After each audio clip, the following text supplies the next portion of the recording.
چھ کام بزرگان دین فرماتے کہ ان کے اندر دیر نہیں کرنی چاہیے، تاخیر نہیں کرنی چاہیے، ان کے اندر جلدی کرنی چاہیے۔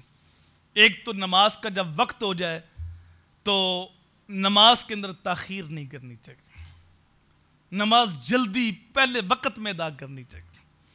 اور ہمارے جو بزرگ گزرے ہیں وہ اس بات پہ بڑے حریص تھے کہ ہماری تکبیر اولیٰ بھی قضا نہ ہو۔ تو جب نماز کا وقت ہو جائے تو اس کو اندر تاخیر نہیں کرنی چاہیے۔ دوسرا کہ میت کو دفن کرنے میں دیر نہ کرو۔ جب بندہ فوت ہو جائے تو اس کو جلد دفنانا چاہیے۔ حضور صلی اللہ علیہ وسلم نے فرمایا کہ اگر وہ بد ہے تو اپنے انجام کو پہنچے، اور اگر وہ اچھا ہے تو اپنا انعام حاصل کرے۔ تو میت کو دفن کرنے میں بھی دیر نہیں کرنی چاہیے۔ تیسرا، جب لڑکی بالغ ہو جائے تو اس کا نکاح کرنے میں دیر نہیں کرنی چاہیے۔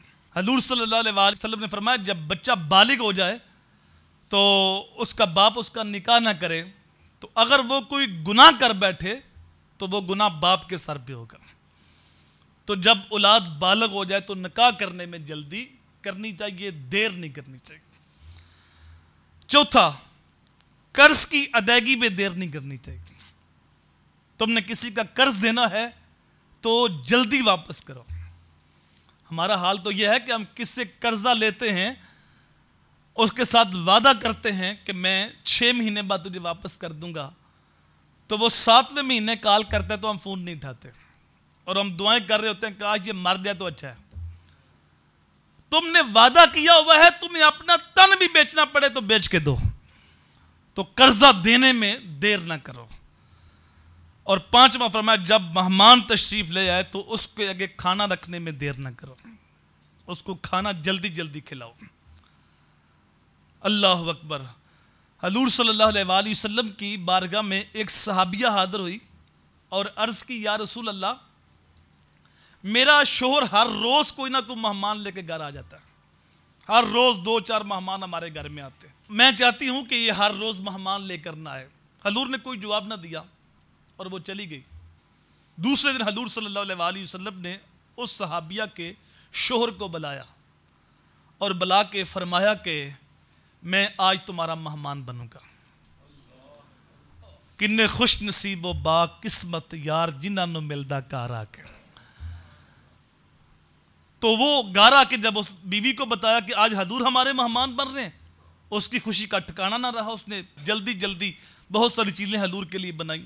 حضور تشریف لائے، کھانا کھایا، اور حضور نے صحابی سے کہا کہ اپنی بیوی سے کہے کہ جب میں باہر جاؤں وہ میرے پیچھے نظر رکھے۔ جب حضور باہر نکلے تو صحابیہ نے کیا دیکھا کہ حضور صلی اللہ علیہ وآلہ وسلم کے پیچھے پیچھے گھر سے بہت سارے سانپ اور بچھو بھی نکل رہے ہیں۔ تو اس نے جب یہ منظر دیکھا تو وہ بے ہوش ہو گئی۔ جب ہوش آیا تو حضور صلی اللہ علیہ وآلہ وسلم نے فرمایا جب مہمان آتا ہے تو اپنا مقدر ساتھ لے کے آتا ہے، اور جب جاتا ہے تو گھر والوں کی بلاؤں کو ساتھ لے جاتا ہے۔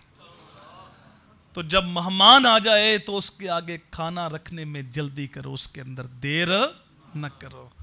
اور چھٹا فرمایا کہ توبہ کرنے میں دیر نہ کرو۔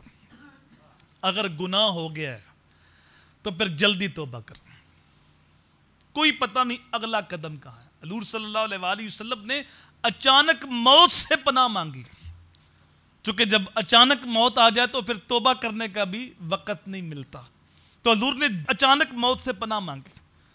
تو اگر غلطی ہو جائے، گناہ ہو جائے، اور انسان کی فطرت میں ہے، انسان بھولنے والا ہے، گناہ ہو سکتا ہے، اگر ہو جائے فوراً توبہ کرے، کیونکہ جب توبہ کرتا ہے تو میرا مالک بڑا کریم ہے، بندے کے سارے گناہ ہی معاف کر دیتا۔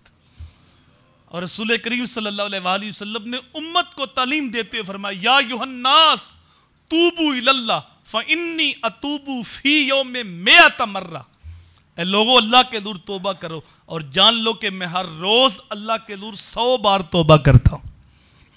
تو یہ ہماری تعلیم کے لیے تھا۔ تو یہ 6 کاموں کے اندر جلدی کرنی چاہیے۔ باقی کوئی دنیا کا کام ہے یا دینی کام ہے تو اس کے اندر جلدی نہیں کرنی چاہیے۔